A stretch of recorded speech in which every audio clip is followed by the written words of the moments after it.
بسم اللہ الرحمن الرحیم۔ نبی کریم صلی اللہ علیہ وسلم نے فرمایا، جن عورتوں میں یہ نشانیاں ہوں وہ بہت بابرکت عورتیں ہوتی ہیں۔ عورت کی بابرکت ہونے کی علامات میں سے یہ ہے کہ نمبر 1، اس کی طرف رشتہ بھیجنے اور رشتہ منظور ہونے میں آسانی ہو۔ نمبر 2، اس کا مہر آسان ہو، یعنی بہت زیادہ پیچیدہ نہ ہو۔ نمبر 3، اس کے ہاں بچوں کی پیدائش میں آسانی ہو۔ جن عورتوں میں یہ نشانیاں پائی جاتی ہیں وہ بہت ہی بابرکت ہوتی ہیں۔ حضرت عائشہ رضی اللہ تعالی عنہا نے ایک دن رسول اللہ صلی اللہ علیہ وسلم سے پوچھا، آپ صلی اللہ علیہ وسلم کی زندگی کا مشکل ترین دن کون سا تھا؟ حضور صلی اللہ علیہ وسلم نے فرمایا، والدہ نے 7 دن دودھ پلایا۔ 8ویں دن دشمن اسلام ابو لہب کی کنیز صوبیہ کو یہ اعزاز حاصل ہوا۔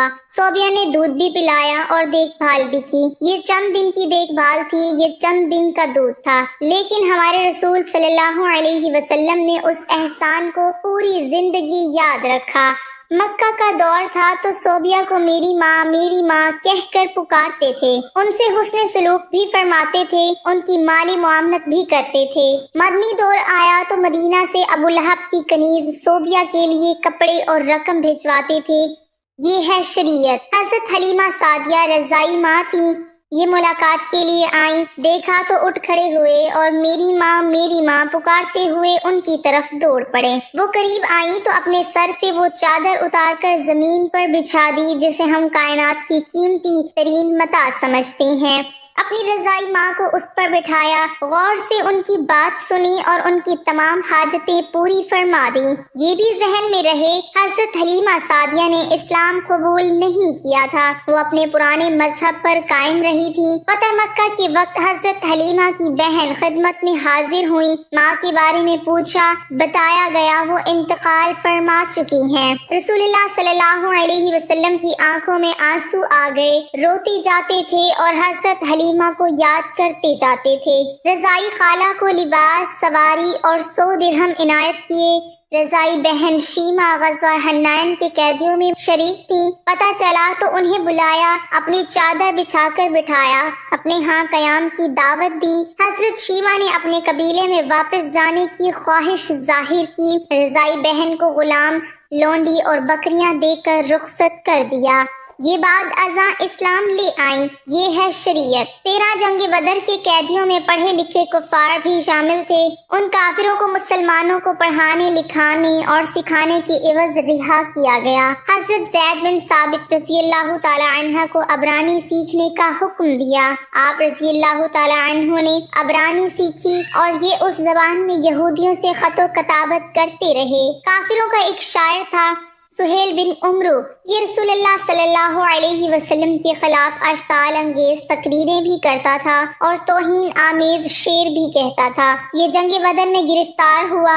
سہیل بن عمرو کو بارگاہ رسالت میں پیش کیا گیا۔ حضرت عمر رضی اللہ تعالی عنہ نے تجویز دی، میں اس کے 2 نچلے دانت نکال دیتا ہوں، یہ اس کے بعد شعر نہیں پڑھ سکے گا۔ تڑپ کر فرمایا، میں اگر اس کے اعضاء بگاڑوں گا تو اللہ میری اعضاء بگاڑ دے گا۔ سہیل بن عمرو نے نرمی کا دریا بہتے دیکھا تو عرض کیا، مجھے فدیہ کے بغیر رہا کر دیا جائے گا؟ اس سے پوچھا گیا، کیوں؟ سہیل بن عمرو نے جواب دیا، میری 5 بیٹیاں ہیں، میرے علاوہ ان کا کوئی سہارا نہیں۔ رسول اللہ صلی اللہ علیہ وسلم نے سہیل بن عمرو کو اسی وقت رہا کر دیا۔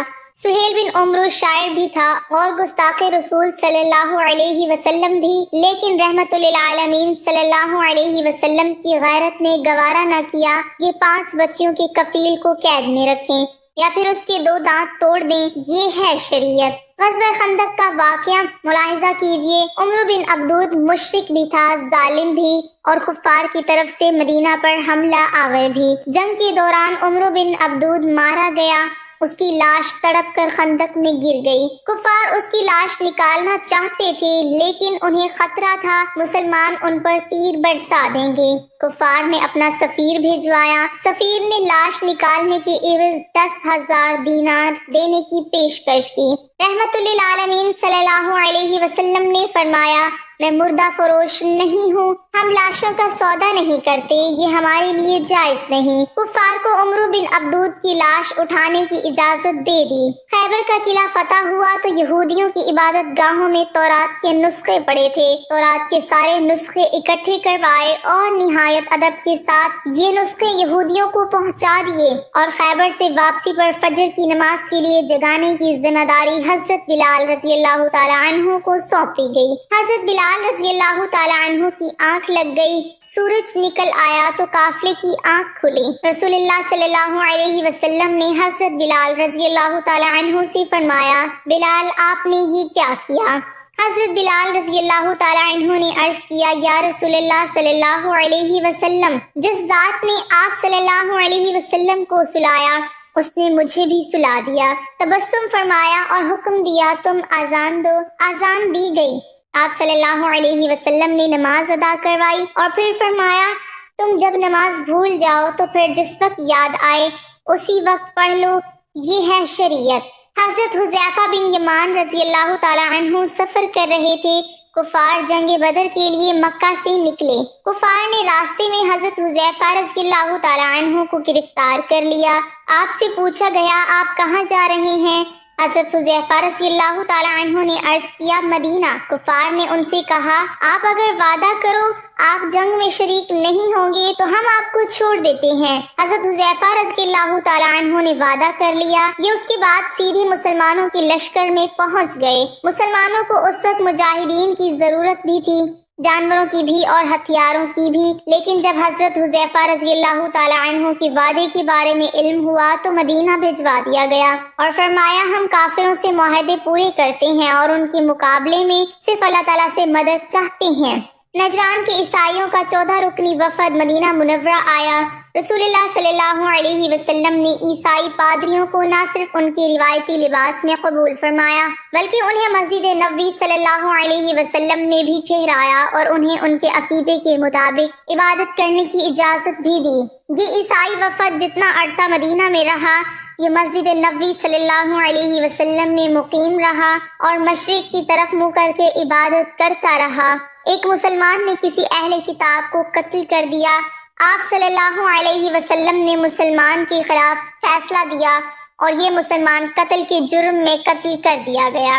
حضرت سعد بن عبادہ رضی اللہ تعالی عنہ نے فتح مکہ کے وقت مدنی ریاست کا جھنڈا اٹھا رکھا تھا۔ یہ مکہ میں داخل ہوتے وقت جذباتی ہو گئے اور انہوں نے حضرت ابو سفیان رضی اللہ تعالی عنہ سے فرمایا، آج لڑائی کا دن ہے، آج کفار سے جی بھر کر انتقام لیا جائے گا۔ رحمت للعالمین صلی اللہ علیہ وسلم نے سنا تو ناراض ہو گئے، ان کے ہاتھ سے جھنڈا لیا، ان کے بیٹے قیس رضی اللہ تعالی عنہ کے سپرد کیا اور فرمایا، نہیں، آج لڑائی نہیں، رحمت اور معاف کرنے کا دن ہے۔ مدینہ میں تھی تو مکہ میں قحط پڑ گیا۔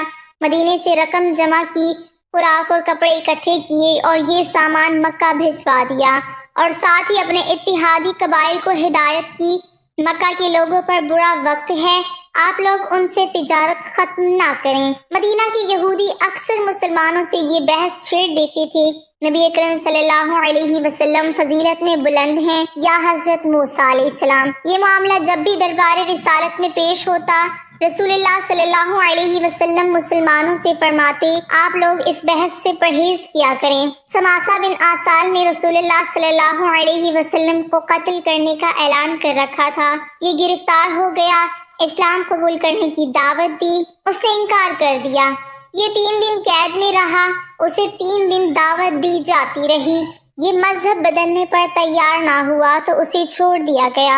اس نے راستے میں غسل کیا، نیا لباس پہنا، واپس آیا اور دست مبارک پر بیعت کر لی۔ ابو العاص بن ربیع رحمۃ للعالمین صلی اللہ علیہ وسلم کے داماد تھے۔ رسول اللہ صلی اللہ علیہ وسلم کی صاحبزادی حضرت زینب رضی اللہ تعالی عنہا ان کی عقد میں تھی۔ یہ کافر تھے، یہ تجارتی قافلے کے ساتھ شام سے واپس مکہ جا رہے تھے۔ مسلمانوں نے قافلے کا مال چھین لیا، یہ فرار ہو کر مدینے آ گئے اور حضرت زینب رضی اللہ تعالی عنہا کے گھر پناہ لے لی۔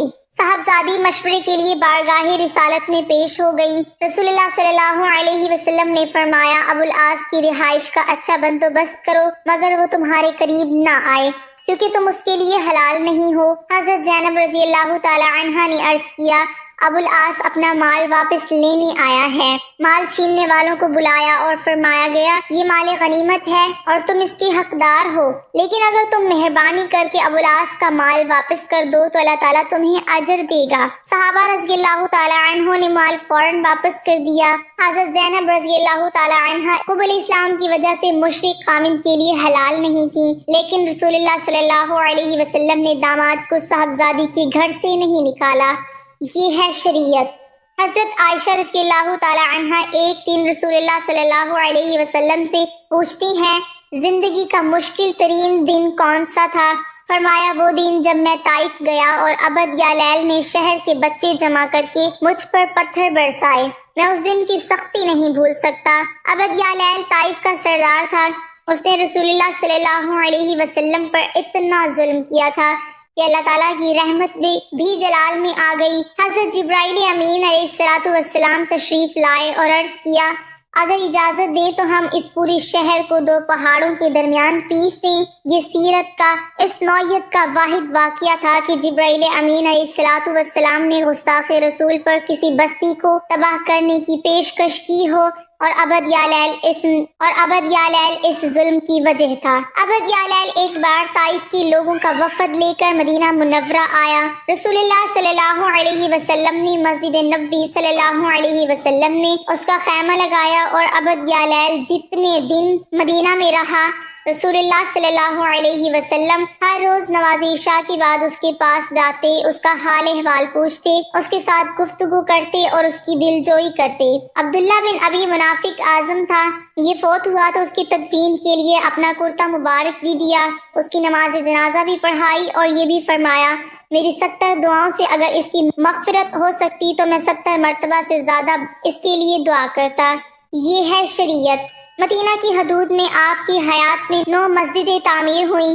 آپ صلی اللہ علیہ وسلم نے فرمایا تم اگر کہیں مسجد دیکھو یا اذان کی آواز سنو تو وہاں کسی شخص کو قتل نہ کرو۔ یہ ہے شریعت۔ ایک صحابی رضی اللہ تعالیٰ عنہ نے عرض کیا یا رسول اللہ صلی اللہ علیہ وسلم مجھے کوئی نصیحت فرمائیں۔ جواب دیا غصہ نہ کرو۔ وہ بار بار پوچھتا رہا، آپ صلی اللہ علیہ وسلم ہر بار جواب دیتے غصہ نہ کرو۔ یہ ہے شریعت۔ اور اللہ تعالیٰ نے ایک جگہ رسول اللہ صلی اللہ علیہ وسلم کے بارے میں فرمایا پیغمبر صلی اللہ علیہ وسلم اللہ کی بڑی رحمت ہیں، آپ لوگوں کے لیے بڑے نرم مزاج واقع ہوئے ہیں، آپ تندخواہ اور سنگ دل ہوتے تو یہ سب آپ کے گرد و پیش سے چھٹ جاتے۔ اور یہ ہے شریعت۔ لیکن ہم لوگ نہ جانے کون سی شریعت تلاش کر رہے ہیں، ہم کس شریعت کا مطالبہ کر رہے ہیں۔ تو ناظرین ویڈیو اچھی لگے تو لائک ضرور کیجیے گا اور شیئر بھی کیجیے گا، اور اگر ابھی تک آپ نے ہمارے چینل کو سبسکرائب نہیں کیا ہے تو پلیز ہمارے چینل کو سبسکرائب کریں اور ساتھ ہی لگی بیل کے بٹن کو بھی دبائیں تاکہ آئندہ آنے والی ہر ویڈیو کا نوٹیفیکیشن آپ کو بر وقت ملتا رہے۔ اللہ تعالی ہم سب کا حامی و ناصر ہو، آمین ثم آمین۔